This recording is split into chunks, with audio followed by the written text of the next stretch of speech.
আজকে তোমাদের হুকের সূত্র থেকে আরম্ভ করছি। আগেরগুলো হয়ে গেছে, পীড়ন, অনুদৈর্ঘ্য, বিকৃতি, এগুলো হয়ে গেছে। তোমাদের হুকের সূত্র থেকে আলোচনা করছি। হুকের সূত্র বলা হয়েছে স্থিতিস্থাপক সীমার মধ্যে পীড়ন বিকৃতি পরস্পর সমানুপাতিক। স্থিতিস্থাপক সীমার মধ্যে পীড়ন ও বিকৃতি পরস্পর সমানুপাতিক, এটা হুকের সূত্রে বলা হয়েছে। অর্থাৎ পীড়ন পীড়ন ভ্যারাইজার বিকৃতি, তাহলে দুটো যদি সমানুপাতিক হয় তাহলে তাদের অনুপাত অবশ্যই ধ্রুবক হবে। তাহলে আমি বলতে পারি পীড়ন বাই বিকৃতি, পীড়ন বাই বিকৃতি সমান একটা ধ্রুবক রাশি। পীড়ন আর বিকৃতির অনুপাত অবশ্যই ধ্রুবক রাশি। তাহলে পীড়ন বিকৃতির অনুপাত ধ্রুবক রাশি। এই ধ্রুবককে বলা হচ্ছে স্থিতিস্থাপক গুণাঙ্ক। স্থিতিস্থাপক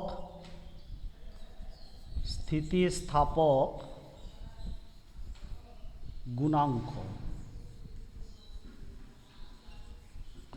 এই ধ্রুবককে বলা হচ্ছে স্থিতিস্থাপক গুণাঙ্ক।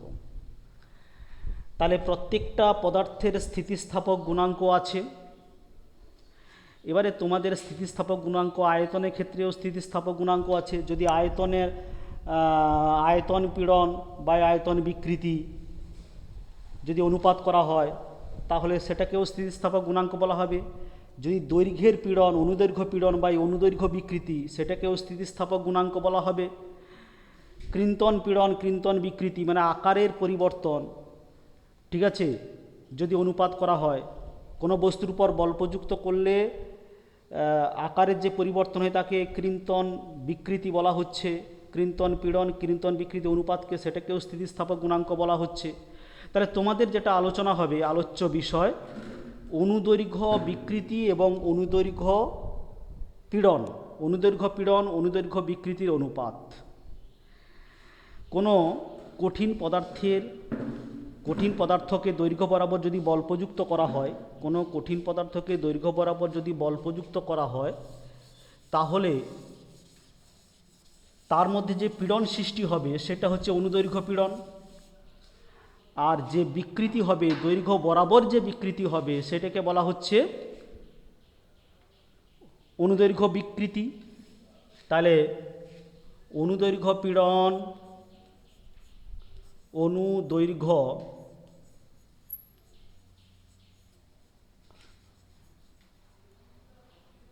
পীড়ন অবশ্যই অনুদৈর্ঘ্য বিকৃতির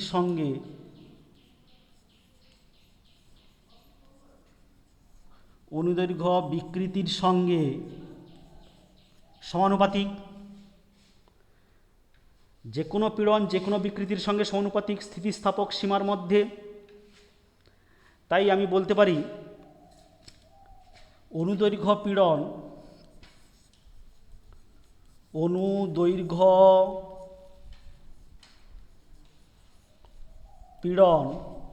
বাই অনুদৈর্ঘ্য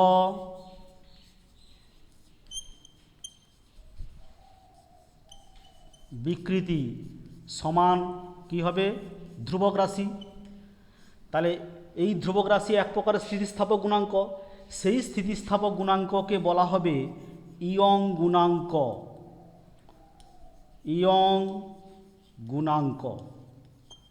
তাহলে ইয়ং গুণাঙ্ক কাকে বলে? অনুদৈর্ঘ্য পীড়ন, অনুদৈর্ঘ্য বিকৃতির অনুপাতকে ইয়ং গুণাঙ্ক বলা হয়, যেটাকে আমরা ক্যাপিটাল ওয়াই দিয়ে ইন্ডিকেট করব। তাহলে অনুদৈর্ঘ্য পীড়ন, অনুদৈর্ঘ্য বিকৃতির অনুপাতকে বলা হয় ইয়ং গুণাঙ্ক, যেটাকে ওয়াই দিয়ে ইন্ডিকেট করব। তাহলে ইয়ং গুণাঙ্ক সম্পর্কে জানতে পারলে এবারে আসি। ধরো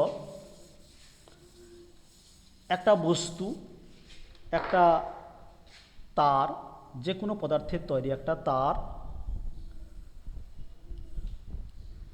তাতে একটা এম ভরের বাটখারা ঝোলানো আছে। এম ভর, এম ভরের বাটখারা ঝোলানো আছে। এম ভরে বাটখারা ঝোলানোর ফলে নিচের দিকে একটা বল ক্রিয়াশীল হবে। কি বল? অভিকর্ষজ বল ক্রিয়াশীল হবে। যে বলটা ক্রিয়াশীল হচ্ছে, নিচের দিকের যে বলটা ক্রিয়াশীল হচ্ছে, সেই বল সমান আমি এফ ধরলাম, সেই বল সমান এফ ধরলাম। তাহলে ওই তারের মধ্যেও প্রতি একক ক্ষেত্রফলে একটা প্রতিক্রিয়া বলের সৃষ্টি হবে, সমান বিপরীতমুখী। যে প্রতিক্রিয়া বল ওই তারের দৈর্ঘ্য বৃদ্ধিতে বাধা প্রদান করবে, সেই প্রতিক্রিয়া বল তার মানও এফ হবে। সুতরাং অনুদৈর্ঘ্য বিকৃতি অনুদৈর্ঘ্য পীড়ন কি হবে?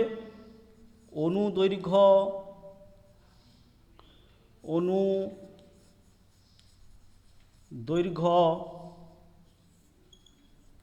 পীড়ন সমান হবে টোটাল বল বাই ওই তারের প্রস্থচ্ছেদ। কারণ প্রতি একক প্রস্থচ্ছেদের ক্ষেত্রফল, প্রতি একক ক্ষেত্রফল বিশিষ্ট প্রস্থচ্ছেদের মধ্যে যে প্রতিক্রিয়া বল সৃষ্টি হয় তাকেই পীড়ন বলা হয়। তাহলে প্রস্থচ্ছেদ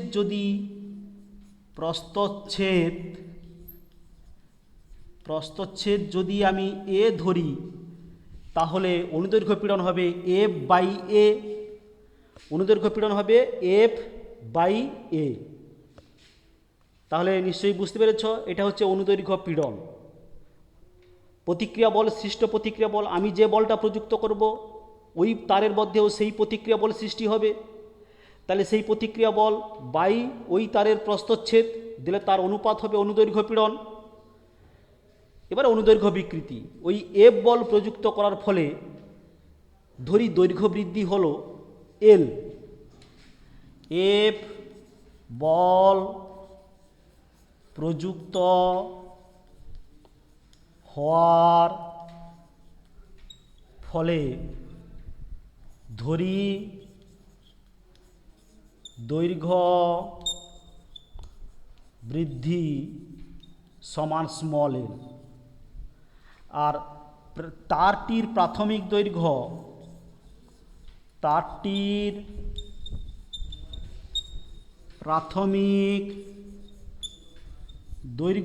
আমি ধরলাম ক্যাপিটাল এল, তারটির প্রাথমিক দৈর্ঘ্য ক্যাপিটাল এল আর দৈর্ঘ্য বৃদ্ধি স্মল এল।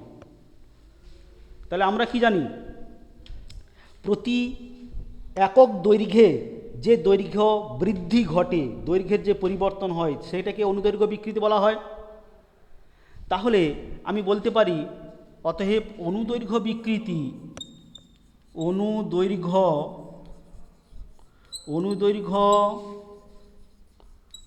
বিকৃতি সমান কত হবে? Small L by capital L. অনুদৈর্ঘ্য পীড়ন এফ বাই এ, এফ হচ্ছে প্রযুক্ত বল, এ হচ্ছে ওই তারের প্রস্থচ্ছেদ, আর অনুদৈর্ঘ্য বিকৃতি small L by capital L. Small এল হচ্ছে এফ বল প্রযুক্ত করার ফলে দৈর্ঘ্য বৃদ্ধি, আর ক্যাপিটাল এল হচ্ছে ওই তারের প্রাথমিক দৈর্ঘ্য। তাহলে আমি বলতে পারি ইয়ং গুণাঙ্ক সমান, তাহলে বলতে পারি ইয়ং গুণাঙ্ক ওয়াই সমান অনুদৈর্ঘ্য পীড়ন বাই অনুদৈর্ঘ্য বিকৃতি। অনুদৈর্ঘ্য পীড়ন বের করেছি এফ বাই এ, আর অনুদৈর্ঘ্য বিকৃতি বের করেছি এল বাই ক্যাপিটাল এল। এটাকে সরল করলে দাঁড়াবে কি? এফ এল বাই এ এল। এইটা হচ্ছে ইয়ং গুণাঙ্কের রাশিমালা। তাহলে ইয়ং গুণাঙ্কের রাশিমালা সম্পর্কে বুঝতে পারলে, আবার ওই রাশিমালাতে আমি এফের মান এবং এর মান বসিয়ে আরও একটা রাশিমালা করতে পারবো। তাহলে ইয়ং গুণাঙ্ক ওয়াই সমান দাঁড়ালো কি? এফ এল বাই এ এল। এখানে লক্ষ্য করো এম ভর ঝোলানো আছে, তাহলে এম ভর যদি ঝোলানো আছে তাহলে এফ সমান কি হবে না এম ইন্টু জি সমান এম জি, বল সমান কারণ এফ সমান এম এ আমরা তো জানি এফ সমান প্রযুক্ত বল সমান ভর ইন্টু ত্বরণ, এখানে ত্বরণ কি অভিকর্ষজ ত্বরণ যেটা, তাহলে এফ বল সমান ভর ইন্টু অভিকর্ষ ত্বরণ সমান এম জি। আবার দেখো ওই তারের ব্যাসার্ধ যদি আর হয়, ওই তারের ব্যাসার্ধ যদি আর হয় তাহলে ওই তারটা যেহেতু গোলাকার তাই তার প্রস্থচ্ছেদ বৃত্তাকার হবে, তাহলে প্রস্থচ্ছেদের ক্ষেত্রফল হবে পাই আর স্কয়ার, প্রস্থচ্ছেদের ক্ষেত্রফল বৃত্তের ক্ষেত্রফল যেটা পাই আর স্কয়ার। তাহলে এই সূত্রে আমি ওয়াই সমান এফের মান এম জি এল আর এর মান পাই আর স্কয়ার এল, এই সূত্র বসিয়েও ইয়ং গুণাঙ্কের রাশিমালা পাবো। তাহলে তোমরা বুঝতে পেরেছ ইয়ং গুণাঙ্কের দুটি রাশিমালা। এবারে চলে আসি ইয়ং গুণাঙ্কের একক কি, ইয়ং গুণাঙ্কের একক। আচ্ছা লক্ষ্য করো ইয়ং গুণাঙ্ক সমান কি, ওয়াই সমান অনুদৈর্ঘ্য পীড়ন বাই অনুদৈর্ঘ্য বিকৃতি। আচ্ছা এর তো কোনো একক নেই, এর কোনো একক নেই কেন, অনুদৈর্ঘ্য বিকৃতির কোনো একক নেই, দৈর্ঘ্য বাই দৈর্ঘ্য একই রাশির অনুপাত, তাই এর একক নেই। তাহলে অনুদৈর্ঘ্য পীড়নের যে একক সেটাই ইয়ং গুণাঙ্কের একক। তাহলে ওয়াই এর একক কি হবে, একক সমান হবে অনুদৈর্ঘ্য পীড়নের একক। অনুদৈর্ঘ্য পীড়নের একক কি, বল বাই ক্ষেত্রফল, যদি আমি এসআই একক বলি Newton per metre square, Newton per metre square. তাহলে ইয়ং গুণাঙ্কের একক পীড়নের একক যা হবে সেটাই। তাহলে একক বুঝতে পারলে ইয়ং গুণাঙ্কের, ইয়ং গুণাঙ্কের মাত্রা কি, মাত্রা দেখো বিকৃতির কোনো মাত্রা নেই, তাহলে অনুদৈর্ঘ্য পীড়নের যে মাত্রা সেই মাত্রাটাই হচ্ছে ওয়াই এর মাত্রা। তাহলে ওয়াই এর এফের মাত্রা কত, বল, বলের মাত্রা কত M L T to the power -2, এটা হচ্ছে বলের মাত্রা। আর ক্ষেত্রফলের মাত্রা কত এল স্কয়ার, এটাকে সরল করলে দাঁড়াবে মাত্রা কি হবে M L to the power -1 T to the power -2। বিকৃতির মাত্রা তো নেই, আমি শুধু এই দুটোর মাত্রা বের করেছি, বলের মাত্রা বাই ক্ষেত্রফলের মাত্রা মানে অনুদৈর্ঘ্য পীড়নের মাত্রা। এই রাশিটা পুরোটা অনুদৈর্ঘ্য পীড়নের মাত্রা, সেটাকে সরল করলে এইটা M L to the power -2 T to the power -2, এটা হচ্ছে M L to the power -1 T to the power -2, এটা হচ্ছে পীড়নের মাত্রা আবার ইয়ং গুণাঙ্কেরও মাত্রা। তাহলে বুঝতে পেরেছ। এখন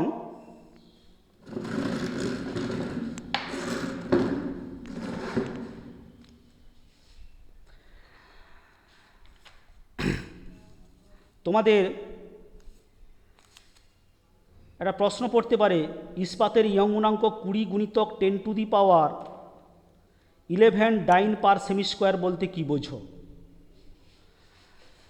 এর থেকে বোঝায় প্রতি একক প্রস্থচ্ছেদ বা একক দৈর্ঘ্য বিশিষ্ট কোনো ইস্পাত তারে 20 × 10 টু দি পাওয়ার 11 ডাইন বল প্রয়োগ করলে একক দৈর্ঘ্য বৃদ্ধি হবে, একক দৈর্ঘ্য বৃদ্ধি হবে। অর্থাৎ আমরা জানি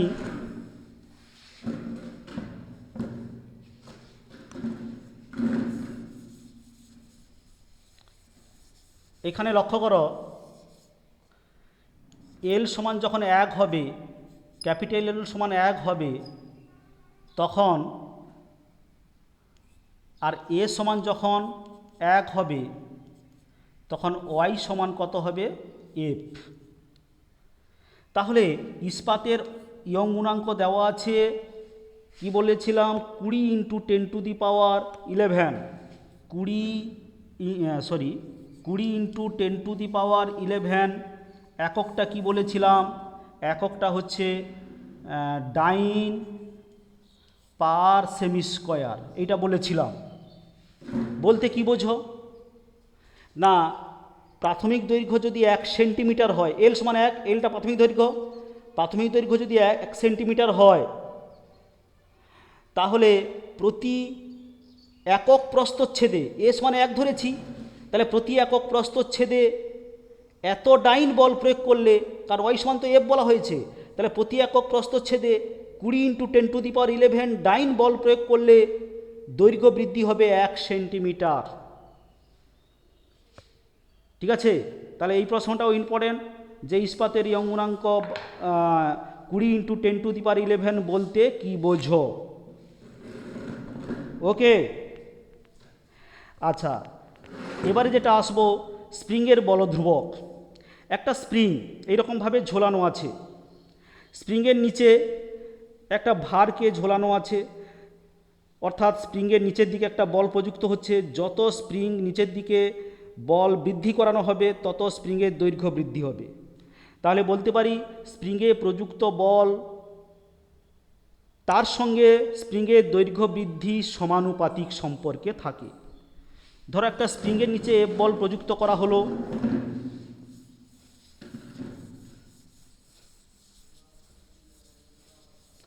ধরো একটা স্প্রিংয়ের নিচে এইরকমভাবে একটা স্প্রিং আছে,